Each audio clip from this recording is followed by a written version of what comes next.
Hi, welcome back to the channel HardReset.Info, and today I will show you how to direct message on X. Before we start, I need to mention one important thing, that you can only DM people who follow you or who have their DMs open to everyone.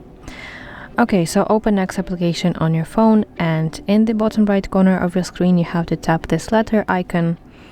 That's your messages section, and now tap new message button or this button in the bottom right corner of your screen with the plus sign, and now search for the person that you want to DM by typing their username.